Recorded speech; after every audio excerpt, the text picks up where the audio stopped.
Бірінші есіңіз не түседі? Әбдіғапар ұстаз. Сіз ол кісіні тіріде көрдіңіз ғой? Ой, әлі күнге дейін сағынам, жақсы көрем. Ұстаздарымыздың бірі, қазақтың батыры. Үнемі келем ғой, келген кезде өзі денесі үлкен батыр кісі ғой.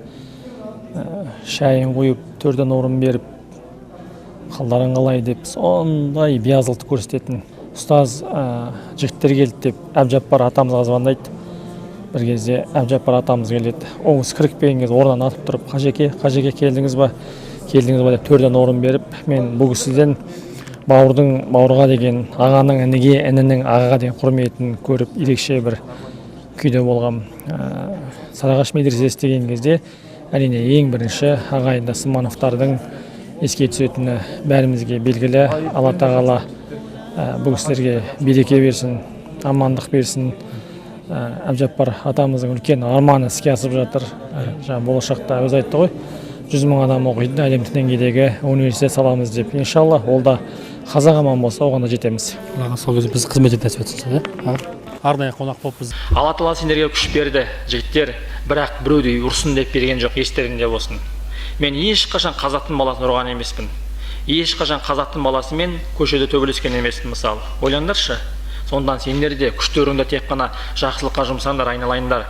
Күштеріңді рингте көрсетіңдер, рингте көрсетіңдер. Қазақтың намысын көтеруге. Ал енді барып сен біреудің ұрып, біреудің телефонын тартып алып атсаң, ертең сенен де күш табылады. Ол үлкен күнә. Әбдіғапар ұстаз айтады ғой, 10 класс оқимыз дейді бір күні.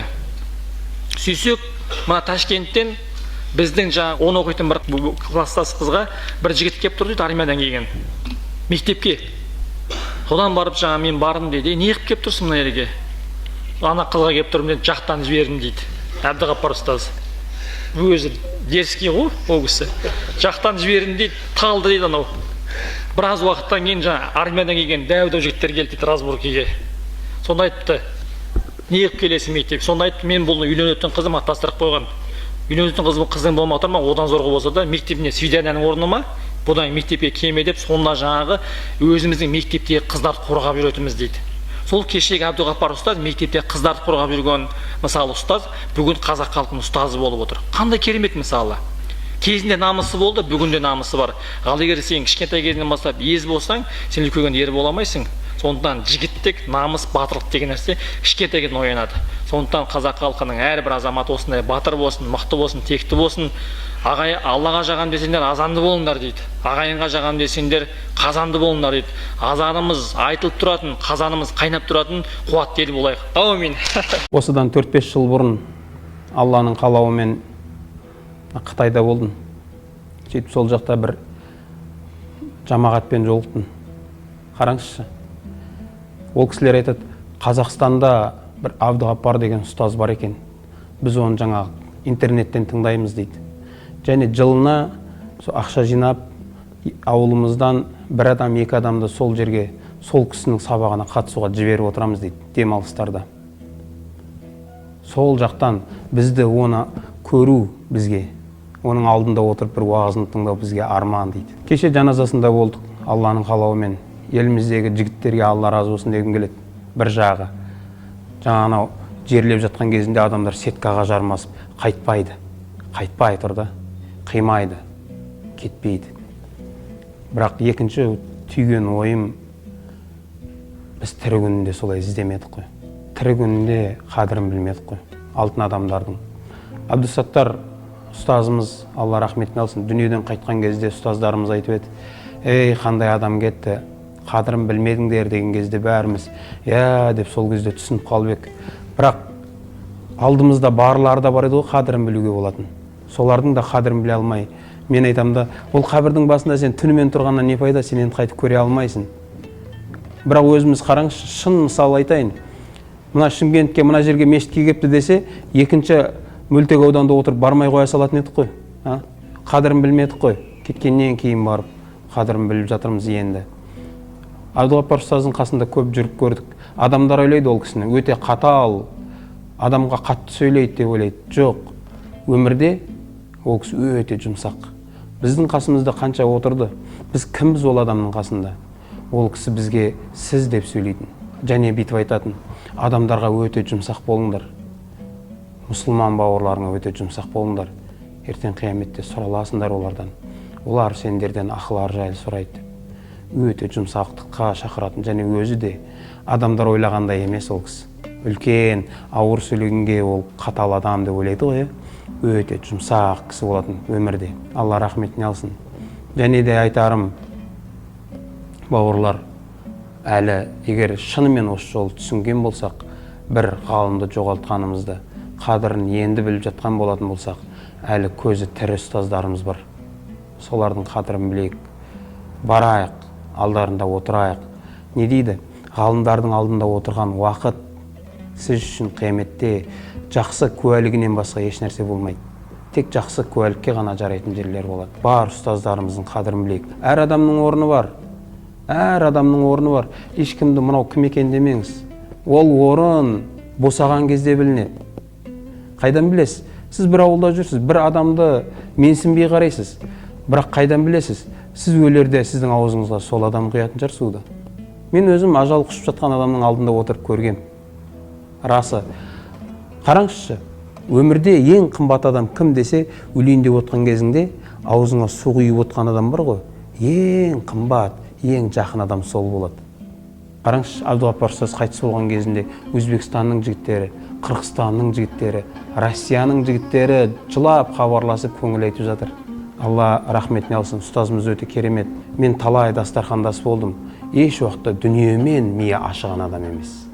Қай жерде отырамыз? Медресенің жұмысы, шәкірттердің жұмысы, қажылық деген нәрсе. Қайтсек медресені көбейтеміз, қайтсек бала көбейтеміз. Мына агротым деген болсам, бір магазин ашсам деген сияқты дүнияви нәрсе ол кісіден естімеппін мен. Шынымен айтайын да, ол кісінің бүкіл өмірі дінге арналған деп мен айта аламын да. Өйткені мен қасында өте көп жүріп көрген адаммын. Алла тағала осындай ұстазды бізге тағы нәсіп етсін. Шынымен айтайын, ол кісі қатты айтты деп айтуы мүмкін.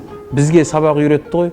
Ол кісінің әкесі, Алла рахметіне алсын, ол кісіні былай үйретеді екен: ей Абдуғаппар, бір Құдайдан қорқуды үйрен дейді екен. Бір Құдайдан қорқып үйрен дейді екен. Бірақ ол кісі оны өмірінде дәлелдеді. Талай уағыздарда біз өкінішке орай кейбір кезде алдымыздағы адамдарға қарап, жаңағы айтуға қорқып, сескеніп отыратын жағдайлар болады. Ол кісі тіке айта алатын, шындықты айта алатын адамдығын. Ондай адамдар өте сирек. Ол кісі өзі айтатын: бізге әкеміз бір Құдайдан қорқуды үйреткен деп, бізге де соны өсиет ететін. Өздеріңіз көрдіңіздер ғой, қандай адам еді. Шындықты бетке айта алатын адам сол кісі тұғын. Әбдісаттар ұстаз айтады екен: ей Абдуғаппар, адамдар сені жек көріп кететін болды ғой. Болды, қойсайшы енді, жұмсарсайшы. Сонда ол кісінің айтқан бір сөзі бар екен: ей Әбдісаттар ұстаз, қарға болып 3 рет шұқығанша, қыран болып 1 рет шұқиында дейді. Бұл кісі шынында да қыран, арлан адам еді ғой, арлан адам еді ғой. Алла рахметіне алсын. Барымызды қадірлейік. Өлгеннен кейін жылаудың жақсы ғой, дұға қыларымыз, басқа қыларымыз, бірақ өлгеннен кейін өкінгеннен гөрі тірі күнінде әр адамның қадірін білейік дегім келеді. Аз дүниеден өтті деген хабар келгенде үйде болатынбыз. Үйде емделіп, мынау басшыларға бағынып, ешқайда шықпай үйде отырғанбыз. Сол келгеннен кейін абдырап қалдық. Қалай сонда? Ол кісі мықты еді ғой, күшті еді ғой. Бұл ауруды жеңіп шығады ғой деп алдында дұғада жүргенбіз.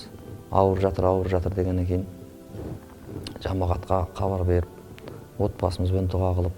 Міне Ардақ Назаров деген жігіт бар, білесіздер. Бой без правильныда неше дүркін чемпион болған. Қараңыз, ақиқи жігіт, ақиқи батыр жігіт. Иманы бүтін жігіт. Қараң, қолында Құр'аны жүреді әрдайым. Оның саласы спорт саласы. Спорт саласымен жүріп Қазақстанға танымалды болып кетті. Бірақ сол жігіттің иманын қараңыз, қазір барлық жерде уағызда жүр сол жігіт. Інісі де сонда бір иманды жігіт. Неге сізбенен біз шыға алмаймыз? Неге үйімізді тәрбиелей алмаймыз? Неге баламызды Қаны біздің намыс? Шынымен мен Ардақ Назаровты мен қазақи шынымен намысты көрдім, иманды көрдім. Қалаған жерде барлық жерлерде уағызда жүр. Ал барлық төбелесетіндер ондай емес. Міне Арман Османов та жүр, ана Найман жүр, қанша жігіттер жүр. Бірақ осы Ардақ Назаровқа ұқсап елдің ішінде имандылыққа, қасиеттілікке шақырып атқан жігіттер аз. Бұл біздің барлығымыздың жұмысымыз болу керек. Жалғыз ғана бұл молданың ғана жұмысы емес. Бәлкім әрбіріміз бизнесмен де шықсын. Иманға шақырсын, халықты адалдыққа шақырсын. Судья шықсын. Ей халық, міне Құран міне. Ең бірінші бізге заңды бұл Құран шығарған шықсын. Прокуратурадан шықсын, милициядан шықсын. Уақытшылар, міне бұл халық осылай жөнделеді. Болмасам жөнделмейді.